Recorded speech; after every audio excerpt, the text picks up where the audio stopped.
library and primary school. That could be was responsible for that.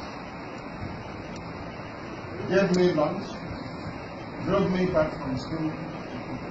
One of the very few memories I still hold on to. I came to see my brother. This is not a proper compliment. I came to greet him and brought his bishop for visit. I wouldn't think it's appropriate for me to give an interview. But that notwithstanding, with your permission,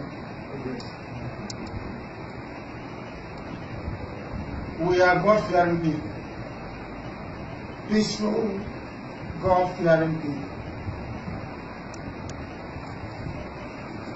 We hate injustice the same way my aunt hated injustice is how I hate injustice.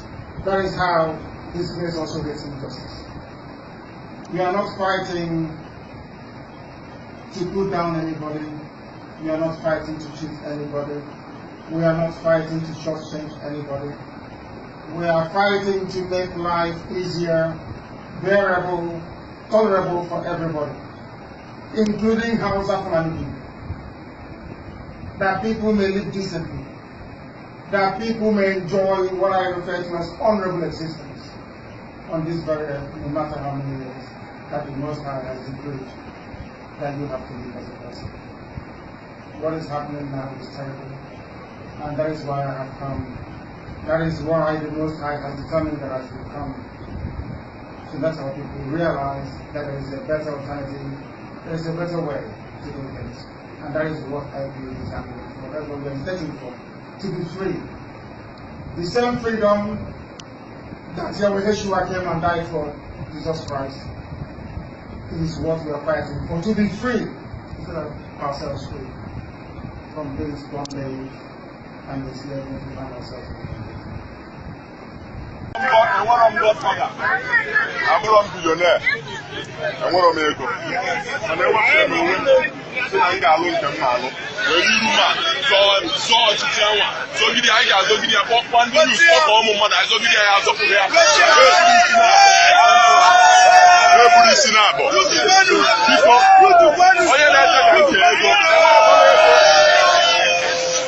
Take and ego, and what of one ego? I want to walk about an eye ego, and what of ego?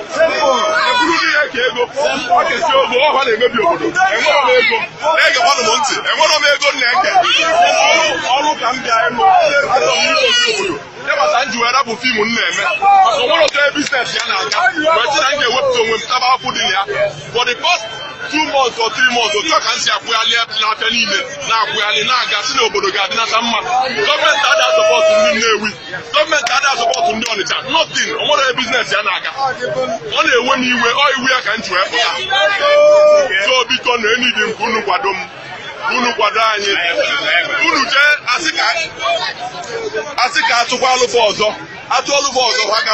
is another 4 years of suffering. Open up Papa again. On the Godfather, they were taken in now. I tell all those things. They are waiting to enter there. Once they enter there, what on you can lose your again for the next 4 years. Oh my God, the bomb sim there you. No way back here go see. If you tell me room, it's a bamba. Or maybe when you know me there, I will never, Mama that has none there. I will not do it. Time I ever walk up, I'm up on motor maybe a major Bonaga. I can't bag them backwards and I low government house.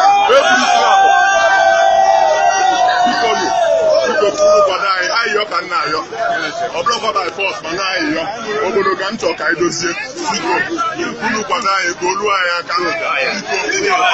all you today doesn't do the youth.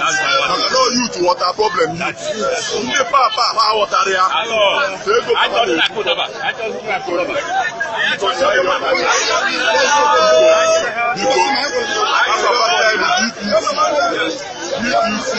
Democratic People's Congress. Because Patagaya for 2 months. November 18th, Kapiawa Bazubiko. November 18th, Kapiawa Bazubiko.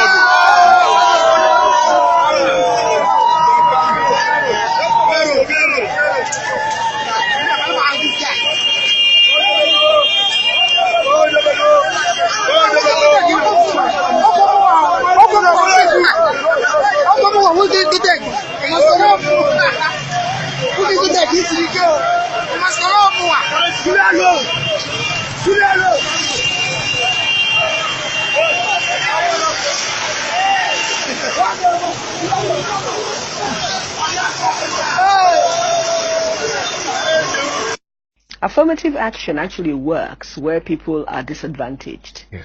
In Nigeria, northern Nigeria that is being targeted with affirmative action is not disadvantaged in the sense that, you don't have, we didn't have an apartheid government that made sure that people didn't go to school there, that suppressed people. On the contrary, we've had northern Nigeria ruling Nigeria for many, many, many years. And so if you look at it and say, okay, if it is not an issue of oppression, is affirmative action the right solution? And the issue is, and exactly what you said, that if you find that people are educationally backward, you address the educational backwardness. You don't pull down the whole country. No. You really look at what it is. That is, what are the challenges? Is it teachers? Is it whatever resources? So the affirmative action should actually be that you should put more money in the educational sector and really targeting those challenges that they face. But Father, it goes down to the point I was making about education and shame. As a Pan-Africanist, nothing has pained me more than this idea of that the North is educationally backward. Because for me, it goes to the core of racism, that black people are accepting, I'm stupid.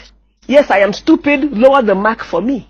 That's basically what the so that's what you mean by lack of a sense of shame. Exactly. How can we as Africans accept that a group of us in a part of Nigeria are saying, yes, we're stupid, yes, we cannot learn, so as a result of that, lower the cutoff mark so that I can pass.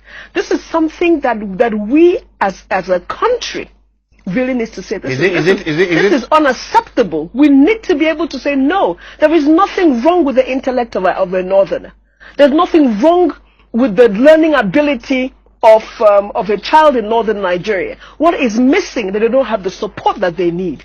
And as a country, we should be able to say, no, as black people, we're not going to accept that there's a part of this country that says, I am stupid, I cannot learn. I went to a federal school. I went to Federal Government College in Lorraine.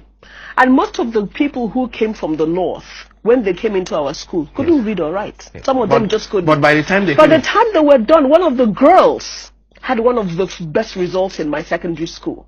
It is unfair what is happening in northern Nigeria. It is unfair to put a whole generation of people and tell them how I am going to help you is that I'm going to bring down the, and you're not doing it. Like I said, at the end of the day, it's not about me. It's not about southern Nigeria. It's about the educational, mess that you're creating in your part of the world. Because those kids, you're going to reap what you sow. As long as we allow these kids not to have an education, not to have hope, the drug abuse situation in northern Nigeria is getting really out of hand. There's a lot of frustration. And all because we're saying, oh, you cannot learn, let us give you pass marks. And the problem is that when those things were done, the assumption was that government will always be the biggest employer. So even if you had 10%, you're from the north, we're going to give you a job in the ministry. Those things don't exist anymore. No. Now people have to compete. Mm-hmm. And you come to the private sector, you can hardly find northerners working in the private sector. What have you done? What are you doing to our people who are from the north?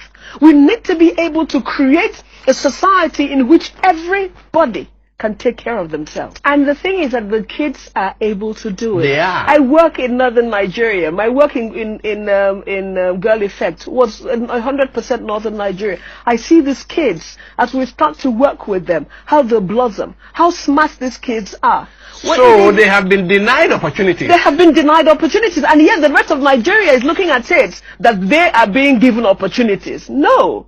Anybody who tells you that you're not good enough is not doing you a favor. It's not doing you a favor. Anybody who tells you that you do not have the capacity to be the best that you can is not doing you a favor. Northern Nigeria leaders or the federal government or whoever is creating these policies is not doing a favor to the citizens of northern Nigeria. This is unfair. These are intelligent people. These are once you put them in that, look at the right environment. Exactly, the ones who are in southern Nigeria, the ones who are going to school, the ones who do go to school. I mean, is Sanusi not a northern Nigerian?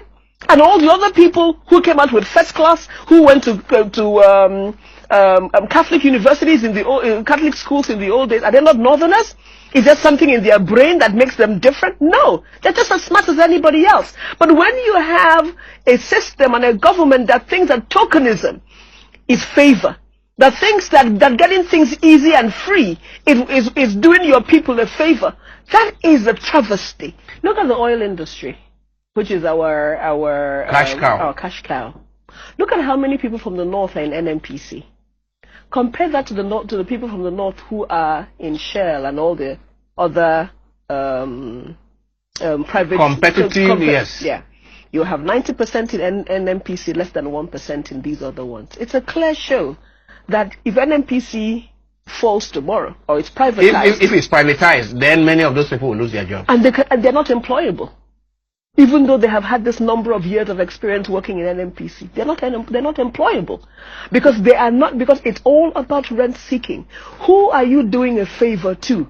Because the future of oil and the future of every sector is the private sector. It's business. Sure. How many businesses in northern Nigeria are owned by northern Nigerians?